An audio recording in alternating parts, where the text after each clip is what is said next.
Bismillahirrahmanirrahim. Assalamualaikum warahmatullahi wabarakatuh. Alhamdulillahirabbil alamin. Gimana kabarnya anak-anakku? Alhamdulillah sehat dan bahagia. Baik, pada kesempatan kali ini di pertemuan kedua ini kita akan bahas tentang sikap mandiri Nabi Muhammad sallallahu alaihi wasallam. Setelah pertemuan pertama kita membahas sikap percaya diri. Kali ini kita akan bahas tentang sikap mandiri.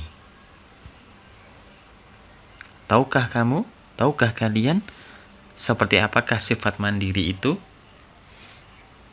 Bila kita suka menyusahkan orang di sekitar kita, bermanja-manja kepada orang tua, tidak mau membantu orang tua, tidak ikut merapikan tempat tidur setiap pagi hari, suka menyuruh pembantu, dan sering meminta bantuan orang lain, padahal kita mampu melakukannya, maka itulah tanda-tanda kita tidak mandiri. Kemudian mandiri itu apa? Mandiri adalah sikap seseorang yang tidak selalu bergantung pada orang lain dan selalu melakukan sesuatu secara sendiri tanpa arahan atau bergantungan dengan orang lain. Mandiri kebalikan dari sifat manja.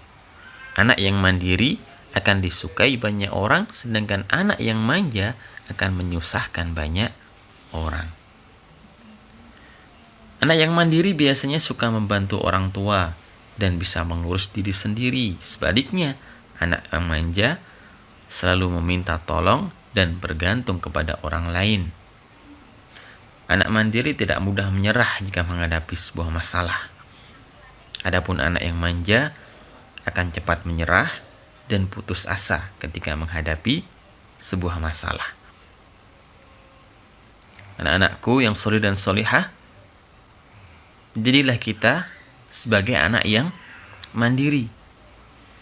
Baik kita anak orang yang miskin, yang tidak punya, maupun anak orang yang kaya. Mengapa? Karena anak yang mandiri akan lebih sabar menghadapi segala situasi. Disukai teman-teman, orang tua, dan semua orang yang kita kenal. Anak-anakku yang soleh dan solihah, ada sebuah kisah gambaran tentang sikap mandiri Rasulullah SAW. Beliau adalah manusia yang sangat mandiri. Sejak kecil, Nabi sudah yatim piatu. Ayahnya Abdullah sudah meninggal sejak Nabi belum lahir. Adapun ibunya Aminah meninggal ketika usia Nabi baru 6 tahun. Meskipun yatim piatu, Nabi tidak pernah menyusahkan orang di sekitarnya.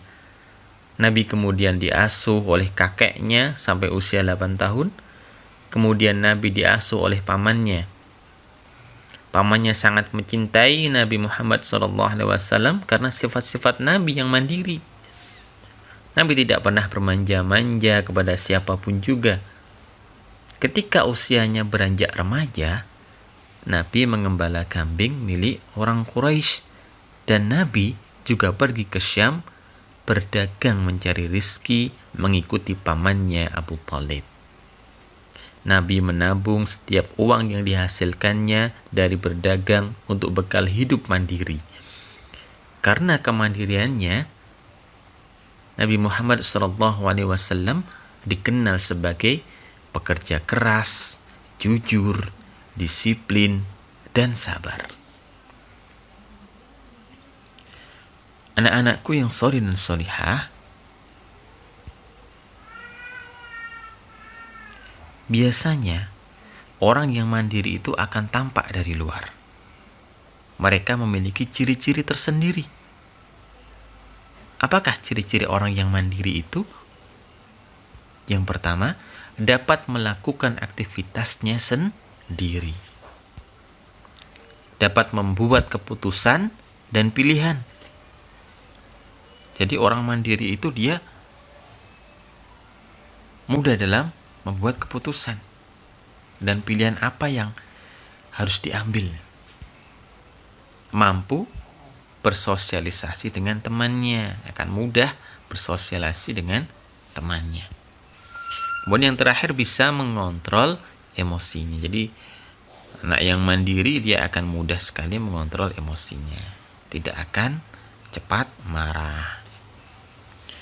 Kemudian hidup mandiri adalah cara hidup yang dilakukan tanpa selalu bergantung dengan orang lain, atau bisa dilakukan oleh diri sendiri. Apa saja manfaat dari hidup mandiri? Yang pertama, menumbuhkan rasa percaya diri.